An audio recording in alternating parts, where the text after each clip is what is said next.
welcome to the Clashing of Steel. And today I will be talking about update 3.1.12, which basically brings with it the color packs. In general, I think it is a great idea. It's better than the commander skins or commander recolors, which was just a horrible idea.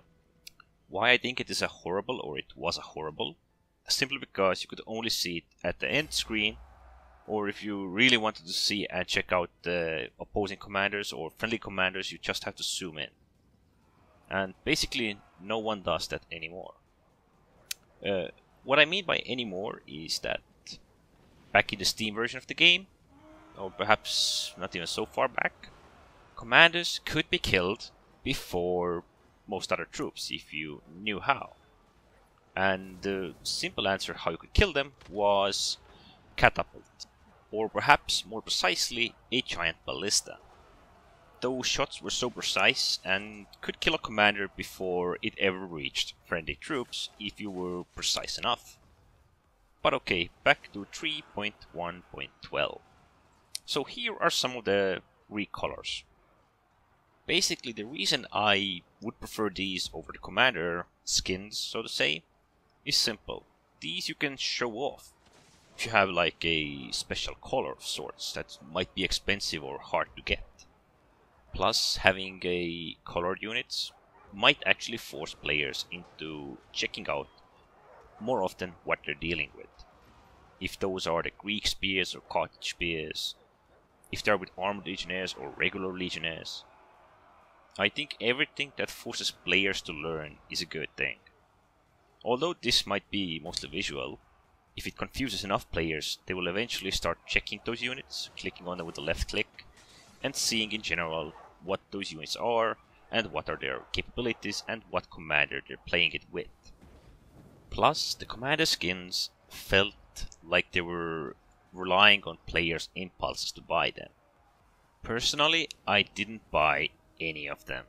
I like commanders how they are, and I think the color change should be in general with the commander and with all the units.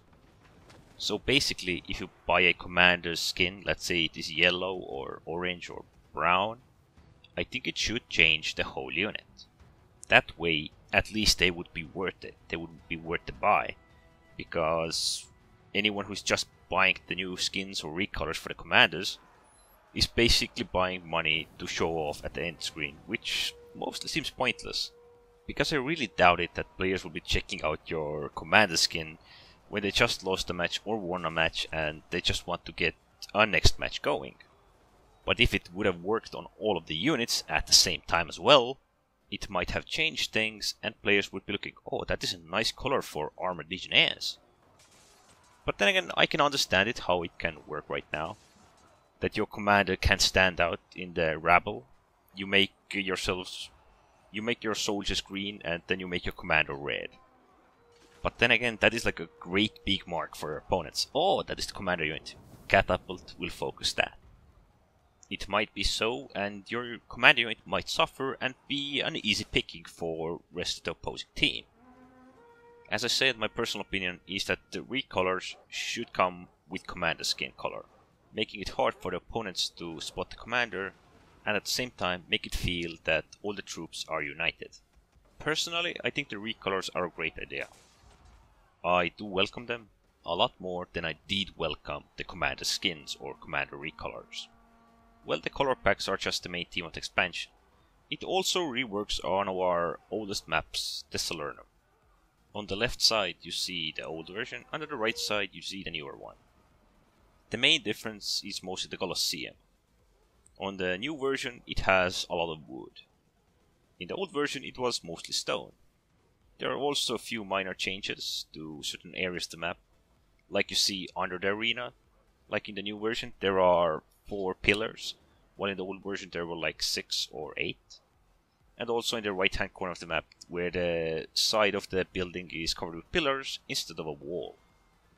Some of these minor differences that might give a new feel for the map.